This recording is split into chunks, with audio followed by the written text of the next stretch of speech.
আমাৰ সকলো আছিল। আগতে মাছ কোনে উৎপাদন কৰিছিল?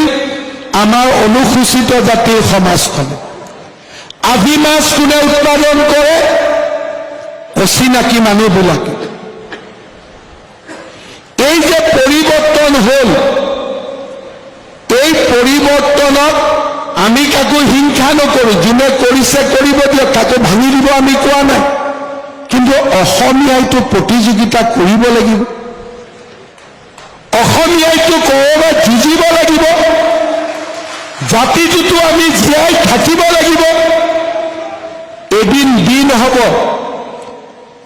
আজি যেনেকে তেওঁলোকে আমাৰ ঘৰত আহি শ্ৰম কৰে আৰু 10 বছৰ পিছত আমাৰ ল'ৰা ছোৱালীয়ে তেওঁলোকৰ ঘৰত গৈ শ্ৰম কৰিব লাগিব, তেওঁলোকৰ ঘৰত গৈ আমি কাম কৰিব লাগিব।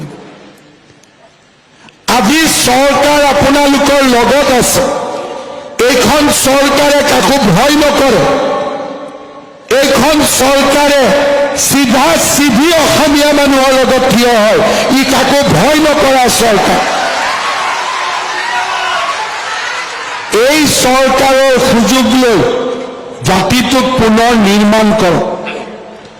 এই চৰকাৰৰ সুযোগ লৈ জাতিটোক পুনৰ নিৰ্মাণ কৰক। চৰকাৰী চাকৰিটো আমাৰ 60% হৈছিল, তেওঁলোকে 40% পাইছিল। এইবাৰ আমি মেৰিটত চাকৰি দিলোঁ। এতিয়া 1,55,000-ৰ 90% অসমীয়া যুৱক যুৱতীয়ে চাকৰি পাইছে। কাৰণ আমাৰ দিনত চাকৰি ৰকিবুল হুছেইনে নিদিয়ে, আমাৰ দিনত চাকৰি পঢ়া শুনা কৰি পায়। আৰু সেইকাৰণে আজি অসমীয়া ল'ৰা দপদপনি। যোৱা 5টা বছৰত আমি পৰিৱৰ্তন কৰিলোঁ। যোৱাকালি মই মিটিঙত কৈছোঁ, যোৱা 5 বছৰত মই 1.5 লাখ বিঘা মাটিৰ এভিকশ্যন কৰিলোঁ। অহা 5 বছৰত 5 লাখ বিঘা মাটিৰ এভিকশ্যন কৰিম। নাম, গাঁও, ফৰেষ্ট মই চব লিখি লৈছোঁ।